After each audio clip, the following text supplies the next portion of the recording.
Good morning दोस्तों।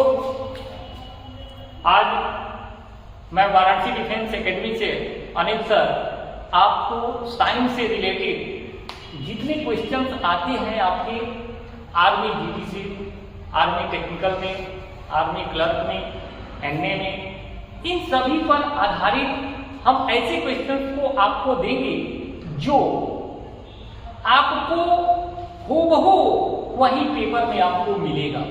तो आज हम यहाँ पढ़ते हैं कि साइंस में हमारा पहला क्वेश्चन है कार्बन का प्राकृतिक रूप क्या है। तो भाई नेचुरल रूप क्या है, प्राकृतिक रूप कार्बन का।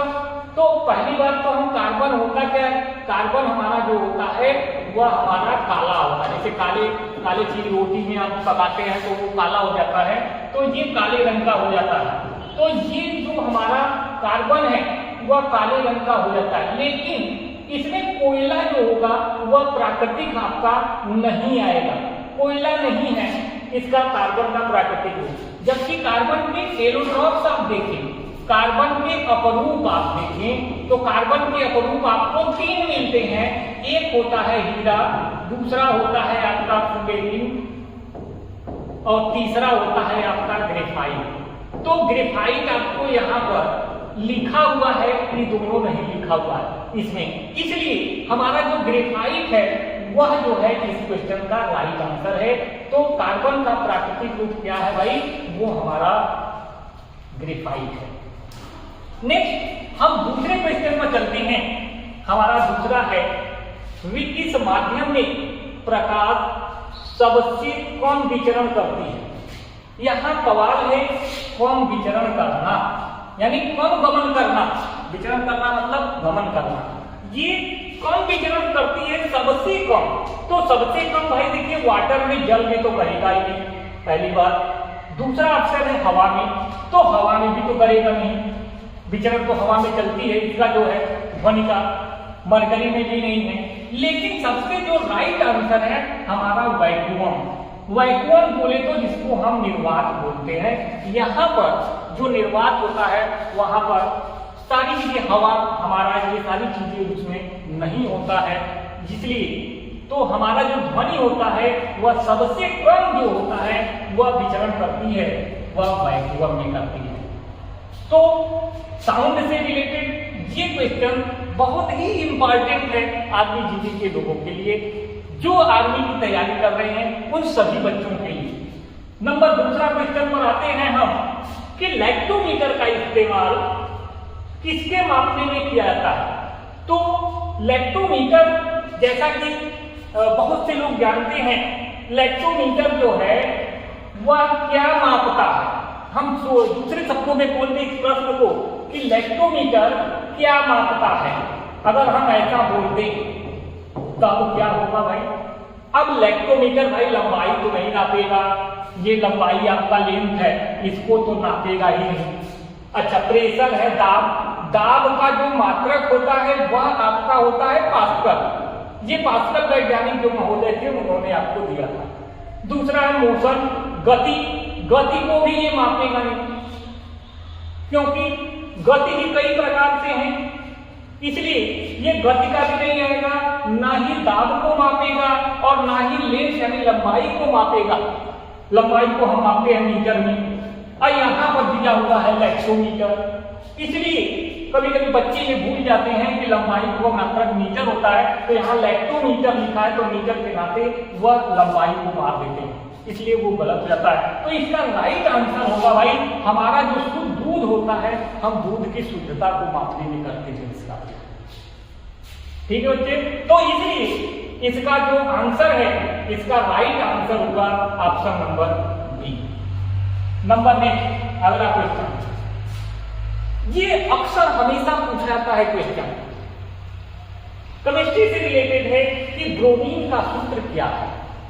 ब्रोमीन का पूछेगा, क्लोरीन का पूछेगा, फ्लोरीन का पूछेगा, पारा का पूछेगा, जिसको मरकरी बोलते हैं, इनका पूछेगा। तमाम ऐसी चीजें, कैल्शियम है, कॉपर है, कार्बन है, ब्रोमीन है।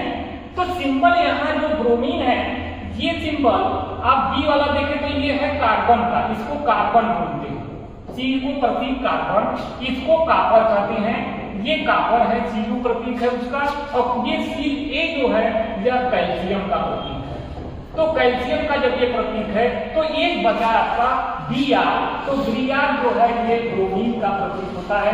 तो इसीलिए दोस्तों ब्रोमीन का जो आंसर राइट होगा वह आपका ऑप्शन क्या होगा, इसका राइट ऑप्शन होगा ये ए। इसका आंसर जो सही आंसर है वह मिलेगा आपको ऑप्शन नंबर ए मिल जाएगा। तो इस तरह से सवाल भी, इससे रिलेटेड तमाम सवाल भी आपसे पूछे जाता है। नेक्स्ट आगे चलते हैं। कहता है रसायन विज्ञान के पितामह किसे कहते हैं? पितामह बोले तो पिता जिसको बोलते हैं, father of chemistry. Who is the father of chemistry? तो केमिस्ट्री के जो पिता होते हैं वह हमारे और कोई नहीं, न्यूटन भी नहीं है। न्यूटन ने भी नहीं दिया है केमिस्ट्री में। ये बल का आपको बताए थे, जड़त्व का नियम बताए थे, बल का, ये सब चीजों को इन्होंने डिस्क्राइब किया था। आइंस्टीन जो है ऊर्जा संबंधित आपको बताए थे, E बराबर mc² के रूप में। इसका जो है इन्होंने आइंस्टीन ने बताया था। और जैसा कि आप चार्ल्स बेबेज को देख रहे हैं तो इन्होंने कंप्यूटर को खोज किया था। तो अब इनमें से आपको तो 3 ऑप्शन ऐसे ही पता होगा, तो चौथा जो है एंटोनी लेवाइसिए, इनको जो है हम कहते हैं फादर ऑफ केमिस्ट्री। इन्हें हम रसायन विज्ञान के पितामह बोलते हैं। इसलिए एंटोनी लेवाइसिए जो है वह इस केमिस्ट्री के जो है रसायन विज्ञान के वह पितामह है। नेक्स्ट क्वेश्चन आगे। पीलिया बीमारी के दौरान रोगी के आंखों का रंग कैसा हो जाता है? किस प्रकार का हो जाता है रोगी का आंख जब पीलिया रोग हो? ऐसे तो जो पीलिया रोग होता है, तो भाई पीलिया रोग किसके कारण? ये है जॉइंटिस जिसको बोलते हैं। तो जॉइंटिस माने पीलिया, इसी से आपको पता लग जाएगा कि इसका आंसर क्या सही है। पीलिया में यहाँ पीली लिखल है, पीली मतलब पीला, इसलिए हम कहेंगे व्यक्ति के आंखों का रंग कैसा हो जाएगा? पीला हो जाएगा। तो इसका राइट आंसर पीला होगा, न तो ग्रीन होगा, न तो काला होगा, और न ही जो है वो ब्लू नीला होगा। और नीला किसका होता है? जो जहर वगैरह खा लेते हैं, पॉइजन खा लेते हैं, तो शरीर उनका नीला पड़ जाता है। कैसे? जैसे कि शंकर भगवान देखे आपको जहर पिए तो उनके गले में जो है वो नीले रंग का आ जाता है। तो ठीक बॉडी जो है नीले कलर में होता है जब आप पॉइजन या जहर खाते हैं तो इसलिए ये तीनों कलर नहीं आएगा। इसका राइट आंसर होगा आपका, जो आंसर सही है वह ऑप्शन नंबर बी होगा, ये होगा पीला। ठीक है दोस्तों। नेक्स्ट अगला क्वेश्चन हम चलते हैं नेक्स्ट क्वेश्चन पर। ये हमारा बायो से है। ये क्वेश्चन जो लिखा गया है, मानव कोशिका में कितने जोड़े गुणसूत्र होते हैं? तो क्रोमोसोम्स, जिसको इंग्लिश में क्रोमोसोम्स बोलते हैं, जोड़े कितने जोड़े होते हैं भाई? ये गुणसूत्र जो होता है, ये क्रोमोसोम जो होते हैं, ऐसा ये 23 जोड़े होते हैं भाई, 23 जोड़े। तो आपको जब ये 23 जोड़े हैं तो यहां सवाल कभी कभी दूसरी तरफ से पूछ देता है, कहता है मानव कोशिका में कितने गुणसूत्र होते हैं? तब ऑप्शन सही होगा 46, यानी बी वाला ऑप्शन सही होगा।